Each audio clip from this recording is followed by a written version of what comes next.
स्वागत है आप सभी का क्लास 10 के इस ऑनलाइन क्लास में।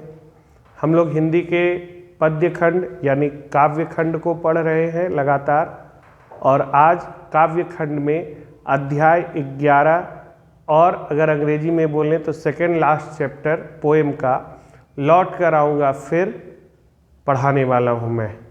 लौट कर आऊँगा फिर की पृष्ठभूमि बंगाल है। यहाँ इसके कवि जीवनानंद दास हैं, जिन्होंने बंगाल लौट कर आने की बात की है, यानी ये कहीं जा रहे हैं और वहाँ से फिर लौटकर बंगाल आएंगे। लेकिन जब आप कविता को ध्यानपूर्वक पढ़िएगा तो ऐसा लगता है कि ये अपने मरने की बात कर रहे हैं और मरकर वापस अपनी ही मातृभूमि बंगाल में आना चाह रहे हैं। यानी यहाँ कवि के मातृभूमि का प्रेम झलकता है। लौट कर आऊँगा फिर बंगाल की पृष्ठभूमि पर लिखी हुई कविता है।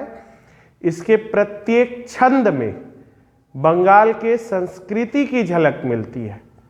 बंगाल के जीवन में जो भावनाएं रची बसी हुई हैं, उन भावनाओं की झलक मिलती है। बंगाल की संस्कृति देखने के लिए हमें इस कविता में मिलेगी। चूंकि ये कविता लगभग आज़ादी के आसपास लिखी गई है, यानी आज से लगभग 60 साल पहले लिखी गई है, तो इस 60 साल का जो समय अंतराल में बंगाल में परिवर्तन आया है, उस परिवर्तन से यह हटकर 60 साल पहले के बंगाल की झलक हमें दिखलाता है। और उस बंगाल में रहने के लिए, उस बंगाल में वापस आने के लिए कवि ललायित है।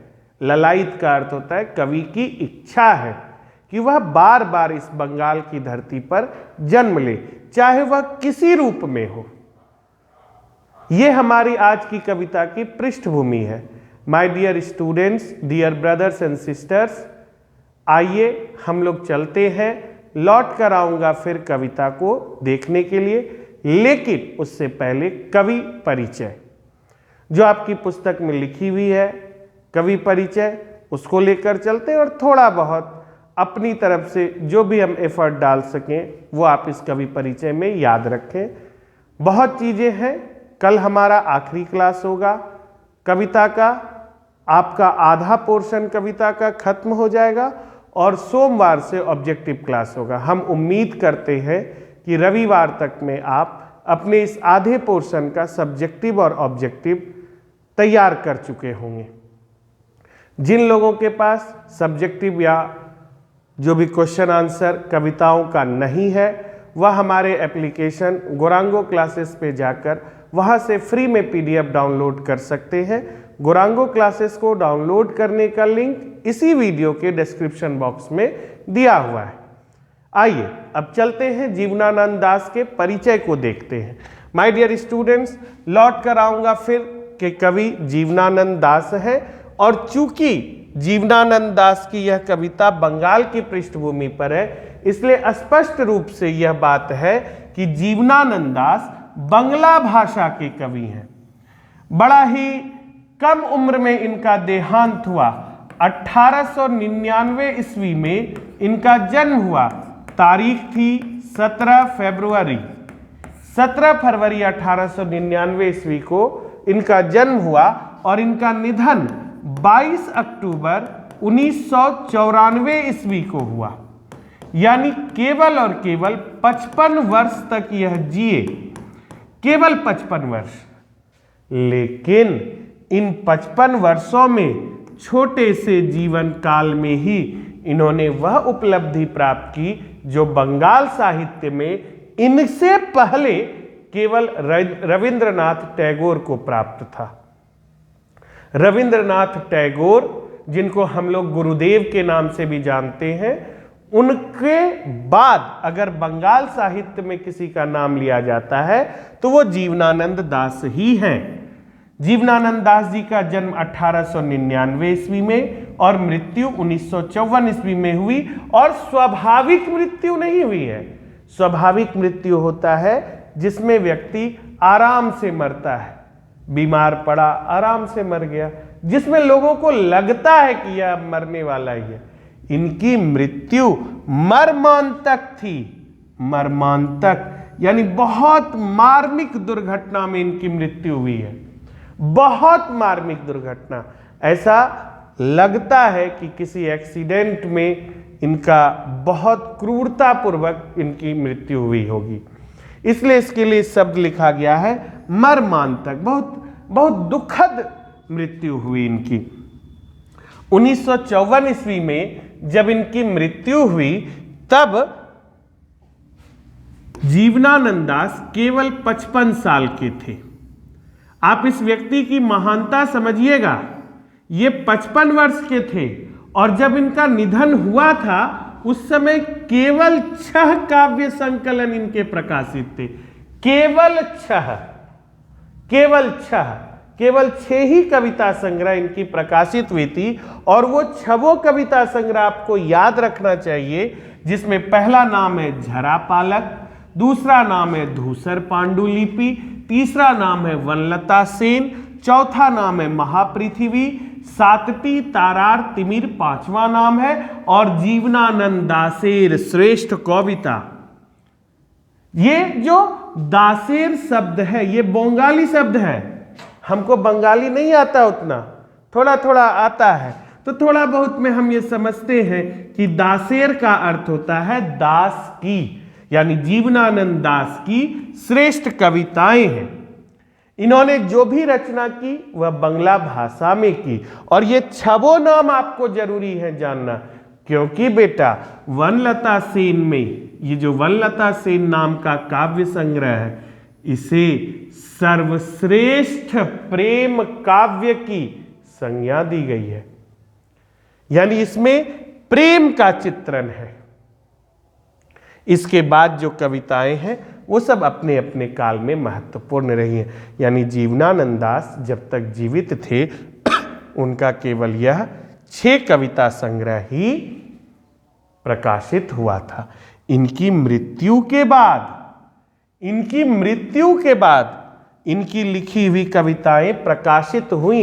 ऐसा नहीं कि किसी और ने लिखा, नहीं, लिखा इन्होंने ही था।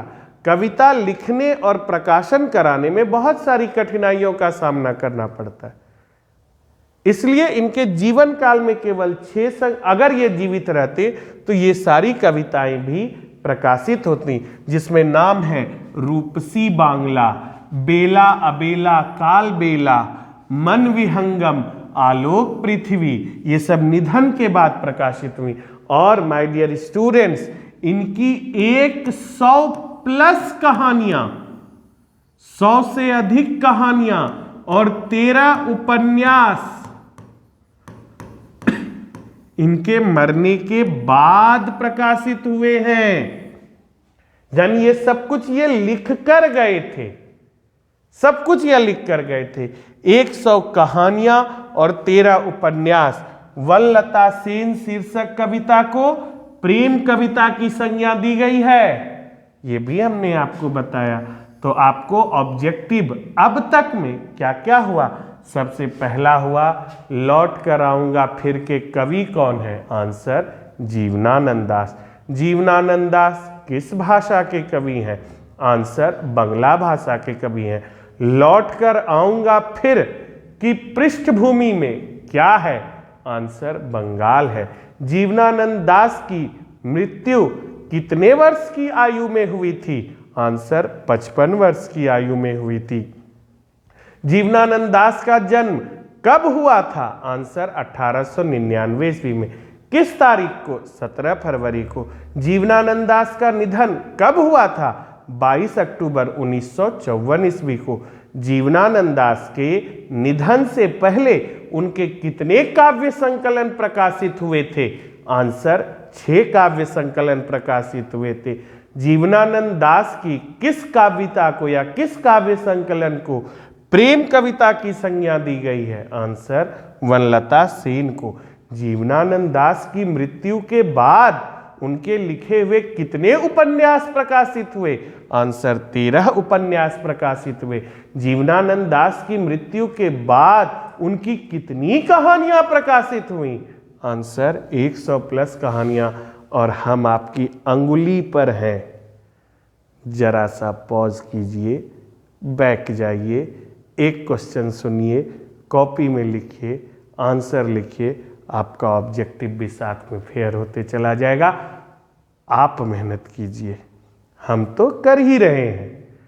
आप जितना अच्छा मेहनत कीजिएगा, आपकी कॉपी उतनी अच्छी होगी, नंबर आपको उतना अच्छा आएगा। मेरा क्या है, हमको तो जो आना था, जो होना था मेरे साथ, 2007 ईस्वी में मैट्रिक पास किए हैं, उसी समय हो गया। आप अब उस उम्र में हैं जिस उम्र में हम 2007 ईस्वी में थे। इसलिए आप समझिए कि आपको अपनी कॉपी किस तरह से बनानी है। और इसका जो सबसे महत्वपूर्ण हिस्सा है वह यह है कि यह जो कविता लौट कर आऊंगा फिर आप पढ़ने वाले हैं, तो जीवनानंद दास जी ने इस कविता को तो बंगला भाषा में लिखा था, लेकिन ये प्रयाग शुक्ल थे जिन्होंने इस कविता का, जीवनानंद दास की इस कविता का भाषांतरण किया। भाषांतरण यानी भाषा का अंतरण, भाषा का रूपांतरण, यानी सिंपल भाषा में अनुवाद किया बंगाल से हिंदी में। और एक क्वेश्चन तो ये हुआ कि लौट कर आऊंगा फिर का भाषांतरण किसने किया? आंसर प्रयाग शुक्ल ने। एक और क्वेश्चन जो आपको जानना चाहिए और आपको इस समय इस क्वेश्चन के बाद पॉज करके क्वेश्चन लिखकर आंसर लिखना चाहिए कि जीवनानंद दास किस युग के कवि हैं? किस युग के? आंसर रविंद्रोत्तर युग के, यानी रविंद्रनाथ टैगोर के बाद के समय के। इसका जब संधि विच्छेद कीजिएगा, रविंद्र जोड़ उत्तर, उत्तर मतलब होता है बाद का, तो रविंद्रनाथ टैगोर के बाद का जो युग शुरू हुआ, उस युग के सबसे महत्वपूर्ण कवि हैं जीवनानंद दास। किस साहित्य में? आंसर बंगाल साहित्य में। इस लौट कर आऊंगा फिर में आप देखिएगा कि कवि की उत्कट इच्छा प्रकट होती है। उत्कट मतलब तीव्र इच्छा। मानो ऐसी इच्छा जैसे कि आपको कोई चीज देखकर लेने की ऐसी तेज इच्छा हो जाए कि अगर आपका बस चले तो आप उसे छीन लें। उस इच्छा को ही उत्कट इच्छा कहते हैं। ठीक है, आइए सर देखते हैं कविता क्या कहती है। बहुत सरल कविता है, बहुत सिंपल कविता है। कठिन कविताएं तो अब शुरू होंगी अगले सप्ताह से। ये सब हिंदी की साधारण और सुंदर कविताओं में आती है, आसान कविताओं की श्रेणी में आती हैं। जब हम आपको जनतंत्र का जन्म, सिंहासन खाली करो कि जनता आती है, भारत माता ग्रामवासिनी पढ़ाएंगे, जब हम आपको प्रेम ऐनी श्री राधिका पढ़ाएंगे, तब आपको समझ में आएगा कि कठिन क्या होता है। अभी तो आप भी पढ़िएगा तो आपको भी समझ में आएगा कि खेत हैं जहां धान के, बहती नदी के किनारे, फिर आऊंगा लौटकर एक दिन बंगाल में। सिंपल है कि कवि कहता है कि एक दिन मैं उस बंगाल में आऊंगा जहां बहती नदी के किनारे धान के खेत हैं।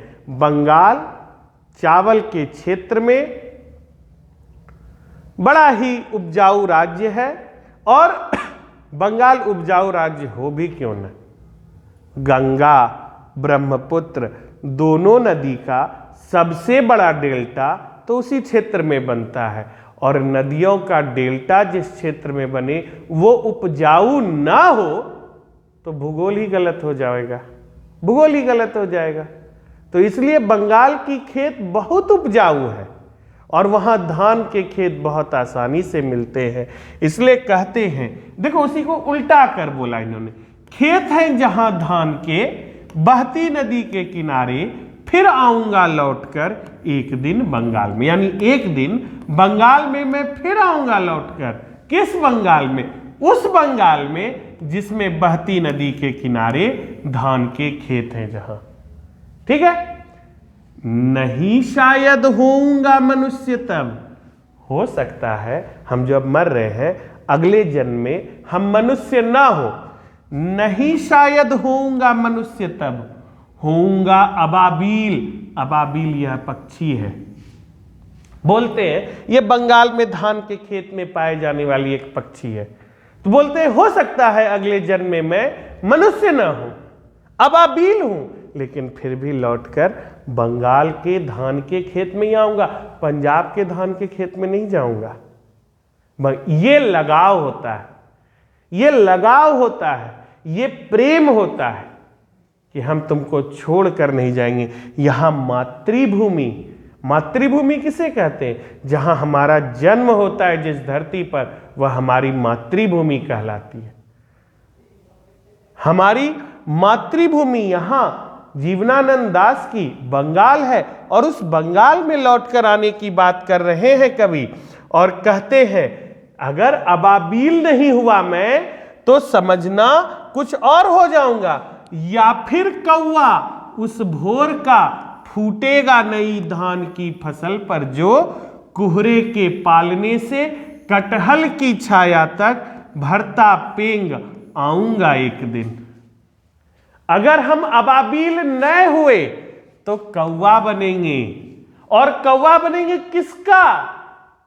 श्राद्ध का लड्डू खाने वाला कौवा नहीं बनेंगे, कौवा बनेंगे उस भोर का जो फूटेगा नई धान की फसल पर। धान की फसल जब तैयार होती है तो चारों ओर कोहरे का मौसम होता है, और उस कोहरे की भोर में बोलने वाला कौवा बनूंगा मैं, क्योंकि मैं बंगाल में आऊंगा। काव काव करते हुए आऊंगा, भरता पेंग आऊंगा एक दिन। भरता पेंग, पेंग मतलब पक्षी के उड़ने को, उड़ने की जो कला होती है उसे पेंग भरना कहते हैं। कहते हैं कि कुहरे के पालने से कटहल की छाया तक, कटहल की छाया तक, कुहरे के पालने से, कोहरा धीरे धीरे अब के मौसम में, आज जो तारीख 23 फरवरी 2024 है, आज की तारीख में कोहरा आपके आसपास से धीरे धीरे छट रहा है, और कटहल के पेड़ पर कटहल की फसल लग रही है। यानी यहां बंगाल के उस मौसम की भी बात की जा रही है जब मौसम में ठंडक कम, ठंडा धीरे धीरे खत्म हो रहा हो, और गर्मी का मौसम धीरे धीरे आगे बढ़ रहा हो। तो उस मौसम की बात करते हुए कवि कहते हैं कि मैं उस मौसम में भी रहूंगा, लेकिन होऊंगा मैं बंगाल में ही, तेरा साथ कभी न छोड़ूंगा। ये भावना है कवि की।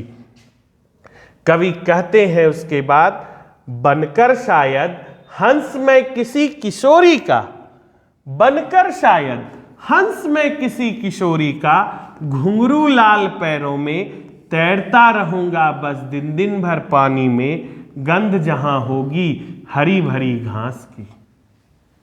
गंध जहां होगी ही भरी घास की। माय डियर स्टूडेंट्स, बंगाल में एक कल्चर है कि लोग अपने यहाँ, कल्चर था, हमेशा ऐसा बोल सकते हैं कि लोग अपने यहाँ हंस पाला करते थे। बंगाल के हर एक घर में एक छोटा सा तालाब होता था। बंगाल के लोग मछली खाने के बड़े शौकीन हुआ करते हैं, तो वो अपने ही घर में एक छोटा सा तालाब रखते हैं। उस तालाब में जो पानी जाता है वह पानी घर के यूज किया हुआ ही पानी चला जाता है, उसमें मछली भी पालते हैं, उसी में हंस का भी जोड़ा रखते हैं। जिस तरह से हमारे यहाँ लोग किसी गाय को बहुत प्यार करते हैं, किसी किसी के यहाँ किसी कुत्ते को बहुत प्यार किया जाता है, किसी किसी के यहाँ किसी खरगोश को बहुत प्यार से रखा जाता है, वैसे ही बंगाल के कल्चर में हंस को बड़े प्यार से रखा जाता है। और खासकर किशोरियों का, किशोरी मतलब कौन? किशोरी मतलब नव युवती, 11th-12th में पढ़ने वाली युवती। तो कवि कहते हैं अगर मैं अबाबील ना हुआ तो कौवा होऊंगा, और अगर कौवा ना हुआ तो हंस होऊंगा। किसी किशोरी का बंगाल के किसी घर में मेरा हंस के रूप में जन्म होगा, किसी किशोरी के रूप का प्यारा बनकर मैं उसके द्वारा बांधे गए घुंघरू को, लाल घुंघरू को पैरों में बांधकर तैरता रहूंगा दिन दिन भर पानी में, उस पानी में जहां हरी भरी घास की गंध होगी। हंस के रूप में मैं उस जगह तैरता रहूंगा, लेकिन मैं रहूंगा बंगाल में ही। इसी से मिलती जुलती, हल्की सी मिलती जुलती एक कविता है, क्लास 12 में आइएगा तो हम आपको पढ़ा रहे होंगे। Sweetest love I do not go, John Donne के द्वारा लिखी गई एक कविता है, जिसमें यहाँ कवि, इस जगह कवि हम लोगों को संदेश दे रहे हैं कि मैं कहीं नहीं जा रहा हूं, मैं लौटकर बंगाल में ही आऊंगा। वहीं उस कविता में कवि अपनी प्रेमिका को सांत्वना दे रहा है मरने से पहले कि मैं तुम्हें छोड़कर नहीं जाऊंगा, मैं तुम्हारे साथ ही रहूंगा। तो हो सकता है जीवनानंद दास की इस कविता की प्रेरणा वो वाली कविता रही हो, क्योंकि वो कविता इनसे पहले लिखी गई है। तो कहीं ना कहीं से कवि प्रेरित है। खासकर इस जगह प्रेरणा उनकी अपनी मातृभूमि है, जिसमें वह किसी रूप में आना चाहते हैं, किसी रूप में। फिर आगे कहते हैं, आऊंगा मैं, हाँ आऊंगा, नदियां मैदान के, नदियां मैदान बंगाल के बुलाएंगे, मैं आऊंगा। जिसे नदी धोती ही रहती है पानी से, इसी सजल किनारे पर, इसी सजल किनारे पर, कहां आऊंगा मैं? आऊंगा मैं, नदियां मैदान बंगाल के बुलाएंगे, मुझे बंगाल की नदियां और बंगाल के मैदान मुझे बुलाएंगे और मैं आऊंगा। क्यों आऊंगा और कहां आऊंगा? जिसे नदी धोती ही रहती है पानी से, इसी सजल किनारे पर आऊंगा। बंगाल में आने के बाद सारी नदियां फैल जाती हैं और एक डेल्टा का निर्माण करते हुए समुद्र में मिलती हैं। उस किनारे की बात कर रहे हैं, वह किनारा सजल है। सजल किनारे पर आएंगे, जल से भरे किनारे पर मैं आऊंगा। क्यों नहीं आऊंगा? ये मेरी अपनी मातृभूमि है, मैं आऊंगा जरूर। शायद शायद शायद शायद तुम देखोगे, तुम हमको नहीं पहचानोगे, लेकिन हम तुमको बताते हैं कि अगर इस तरह भी नहीं आ सके तो क्या देखोगे? शायद तुम देखोगे शाम की हवा के साथ उड़ते एक उल्लू को, उड़ते एक उल्लू को देखोगे तुम। ये उल्लू की आत्मा मेरी आत्मा होगी। शायद तुम देखोगे शाम की हवा के साथ उड़ते एक उल्लू को, शायद तुम सुनोगे कपास के पेड़ पर उसकी बोली। यानी ये बताना चाह रहे हैं बंगाल की धरती पर कपास भी बहुत ज्यादा उपजता है, और इसलिए बोल रहे हैं कि कपास के पेड़ पर से उनकी बोली को तुम सुनोगे, शायद तुम सुनोगे। और जो सुनोगे ना, समझना मैं हूं, मैं जीवनानंद दास हूं। घसीली जमीन पर फेंकेगा मुट्ठी भर भर चावल, शायद कोई बच्चा उबले हुए, कोई घास वाली जमीन पर कोई बच्चा मुट्ठी भर चावल उबला हुआ फेंक रहा होगा, वो बच्चे का रूप भी मैं हो सकता हूं। यानी मैं बंगाल के कण कण में बसना चाहता हूं।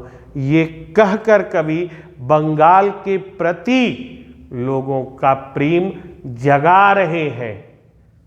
वो कहते हैं कि तुम क्या मानोगे हमको? नदी, मैदान, पोखर, अभी आगे आएगा, रूपसा की चर्चा होगी।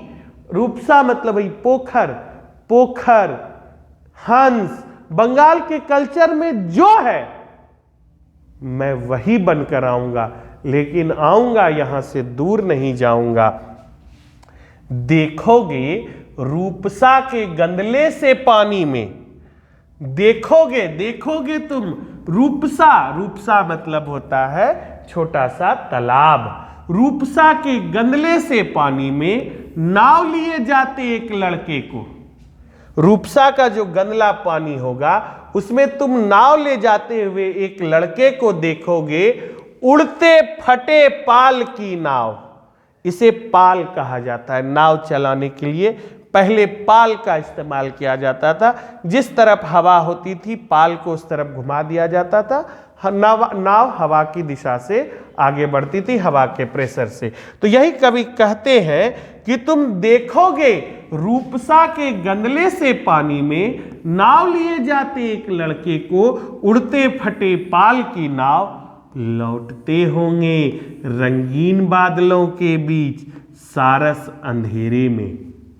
और शाम के समय सारस रंगीन बादलों के पीछे से उड़ते हुए नजर आएंगे बंगाल की खूबसूरती में।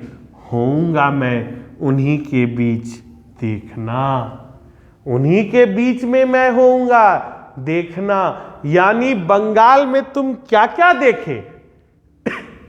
बंगाल में तुम देखे कोहरे भरी सुबह, बंगाल में तुमने देखा हरा भरा धान का खेत, बंगाल में तुमने देखा अबाबील पक्षी धान के खेत में, बंगाल में तुमने देखा कोहरे से कटहल की छांव तक का सफर तय करने वाला कौवा, तुमने देखा उल्लू, तुमने देखा हंस, तुमने देखा पोखर, तुमने देखा लाल घुंघरू बंधा हुआ हंस, तुमने देखा रूपसा में चलाते हुए नाव को एक लड़के के द्वारा, तुमने देखा छोटे बच्चे को खेत में या घसीली जमीन पर चावल फेंकते हुए। ये बंगाल की संस्कृति है और इसी संस्कृति में कवि लौटना चाहते हैं।